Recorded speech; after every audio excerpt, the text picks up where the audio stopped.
ஏய் மேட்ருக்கு வருவோம். மேட்ரா வருவோம். ஏய் அந்த மேட்டர் இல்லடா. எதுக்குடா இப்போ ரீசார்ஜுக்குலாம் அமௌண்ட் ஏற்றி வச்சிருக்கீங்க? சரி, வீட்டில் ஒரு சின்ன ஃபங்க்ஷன் ஆகும், அதனால் கொஞ்சம் பேலன்ஸ் பண்ண முடியாமல் பார்த்துட்ருக்கோம். அதுக்கு எவனோ வீட்டு கல்யாணத்துக்கு நான் போய் வைக்கணுமா? இப்போ ஸ்டார்டிங்கில் எல்லாம் ஃப்ரீன்னு சொல்லிட்டு இருந்தீங்க, இப்போ 3 மடங்கு 4 மடங்கு அமௌண்ட் ஜாஸ்தியாக கேட்குறீங்க சார் அவ எங்கயா போங்கடா. ஏன்டா நீங்களாம் இப்படி இருக்கீங்க? பாவம்டா நீங்களாம். நிறுத்தல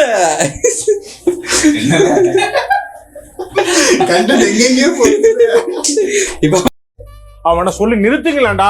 அவன் நிறுத்துற அந்த லூசுக்கு மட்டும் வந்துட்டே இருக்கான் போடுறா. வர நிறுத்துற அவனை.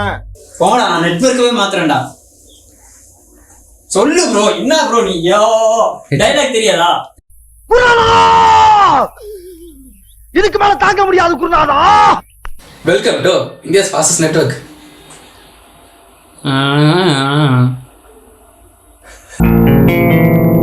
ஏய், என்னை வச்சு ஒன்னும் காமெடி கிமெடி பண்ணலையே.